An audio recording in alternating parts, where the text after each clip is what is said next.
Bismillahirrahmanirrahim. Assalamualaikum warahmatullahi wabarakatuh. Rahayu wilujeng mugi tansah pinanggih. Atas izin Allah, berkah dan karunia-Nya, pada hari ini kita semua insya Allah senantiasa diberi kebaikan, diberi kesuksesan, dan diberi curahan segala bentuk kenikmatan-kenikmatan yang luar biasa dari Sang Maha Sutradara, yaitu Allah Subhanahu wa Ta'ala. Banyak sekali kita dengar pada saat ini musibah ada di mana-mana, entah itu banjir, entah itu gempa bumi, entah itu apa aja, yang semuanya itu bagi kita semua adalah merupakan ujian bagi kita. Ujian itu merupakan sesuatu yang memang datangnya dari Allah, yang harus kita hadapi, bukan kita hindari tetapi kita hadapi dengan bijak, dengan rasa sabar. Karena Allah berfirman bahwa ketika orang-orang yang beriman diuji, maka hendaklah kita segera kembali kepada kesabaran dan kembali kepada sholat, ataupun kepada terus menyambungkan diri kita ke hadirat ilahi Robbi. Jadikan sabar dan sholat sebagai penolong bagimu.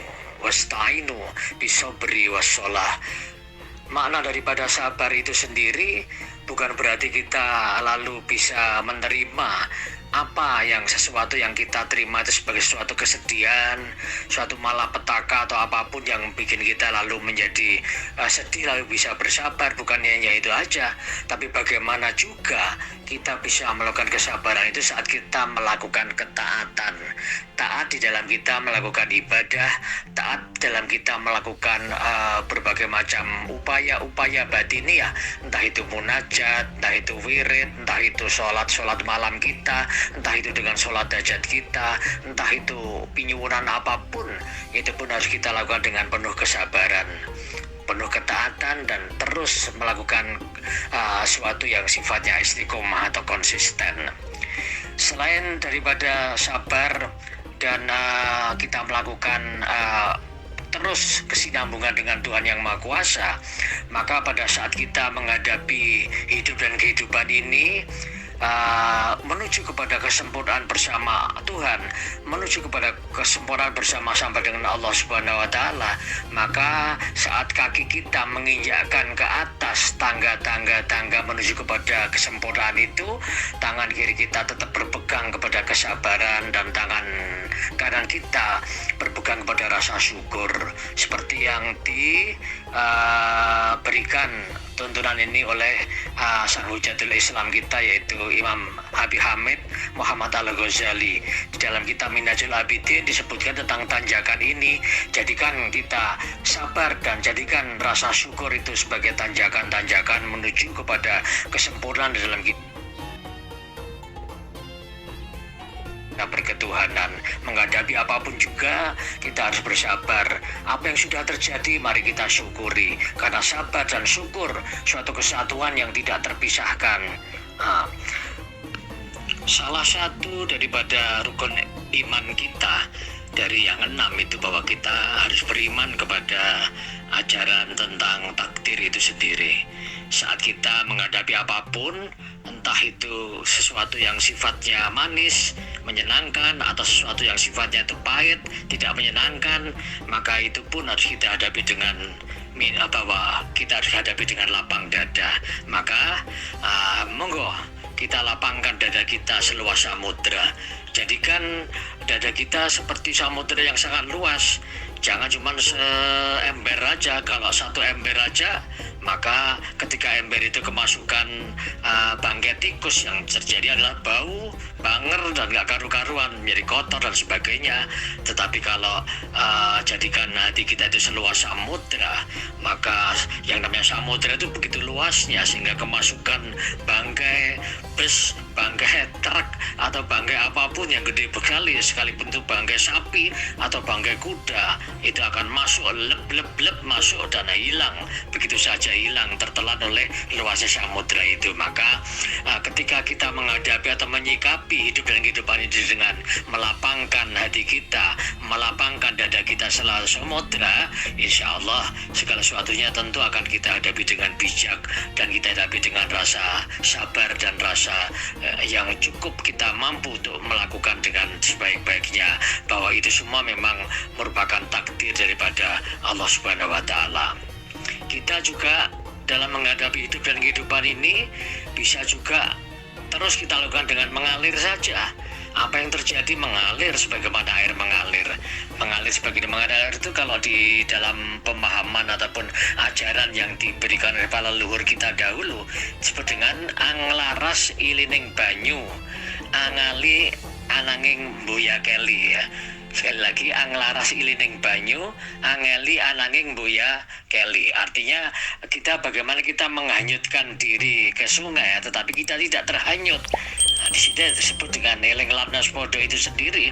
Artinya saat sederas apapun air sungai itu, kita tidak ke bawah arus, akan tetapi kita tetap dalam kondisi waspada. Seperti ikan itu walaupun sederas apapun aliran sungai itu, tetapi tidak ada ceritanya ikan itu ke bawah arus, sehingga si ikan tadi kepalanya benjol, kepalanya benjut, nabrak batu, nggak ada. Karena si ikan itu punya jiwa, punya hati, punya rasa, punya sesuatu yang memang merupakan sir rahasia Allah, sehingga dia mampu untuk bisa melakukan apapun yang sedang terjadi, sedahsyat apapun yang kita hadapi, yang kita alami, ketika kita dalam kondisi waspada dan selalu senantiasa mengingat keberadaan kita sebagai hamba, dan dia Tuhan sebagai Allah yang menentukan, yang menjalankan, yang menggerakkan segala sesuatunya, maka di situ kita pasti akan bisa menghadapinya dengan bijak itu sendiri. Maka juga kita harus bisa menyandarkan hidup ini hanya kepada Tuhan, maka sandarkan hidup kita hanya kepada Allah. Artinya jangan kita terjebak di dualitas kehidupan dunia ini, karena di dunia ini cuma ada dua. Kalau nggak sedih ya susah, kalau nggak bahagia ya sedih, kalau nggak gelap ya terang. Bersandar kepada Allah itu kembali ke tengah. Kembali ke tengah itu menyeimbangkan diri. Artinya keseimbangan di dalam kita melakukan bentuk daripada hidup dan kehidupan ini harus segera kita kembali ke tengah. Inilah prinsip-prinsip yang harus kita garis bawahi bersama. Dengan demikian kita harus segera kembali bersama-sama dengan Tuhan, kembali ke tengah bersama Allah. Karena di dunia ini jangan sampai kita terjebak pada dualitas kehidupan dunia ini. Karena di dunia ini cuma ada dua. Kalau nggak sedih ya susah, kalau nggak gelap ya terang. Jangan di situ, segera kembali ke tengah, itulah bersama-sama dengan Allah. Bagaimana kita mampu untuk menyeimbangkan antara logika berpikir kita dengan hati nurani kita. Jangan sampai kejar-kejaran antara logika berpikir kita, akal kita dengan hati nurani kita.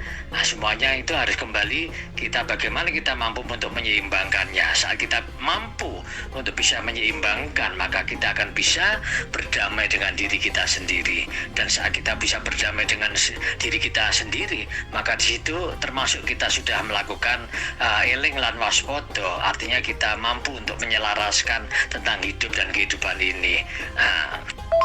Kembali kita pada topik awal semula, yaitu bagaimana kita harus bisa bersabar, bersyukur, bersabar, dan melakukan kesinambungan terus kepada Sang Pencipta untuk menghadapi, dalam rangka menghadapi segala sesuatu yang kita hadapi, entah itu dalam bentuk ujian, entah itu dalam bentuk musibah-musibah yang ada.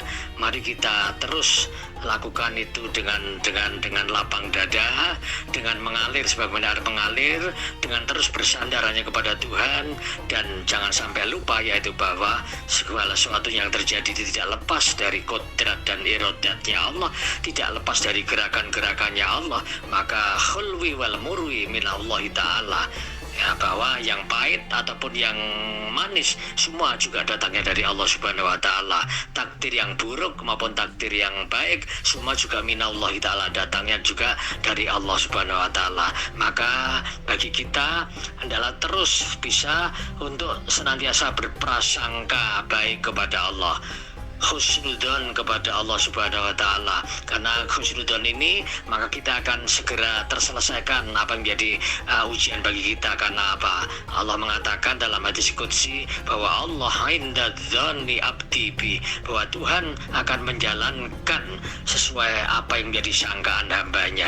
Saat kita berprasangka sukses maka sukseslah kita. Saat kita berprasangka jelek maka yang terjadi adalah jelek. Saat kita berprasangka bangkrut maka bangkrutlah kita.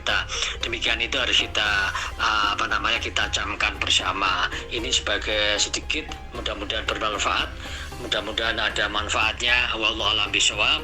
Assalamualaikum warahmatullahi wabarakatuh.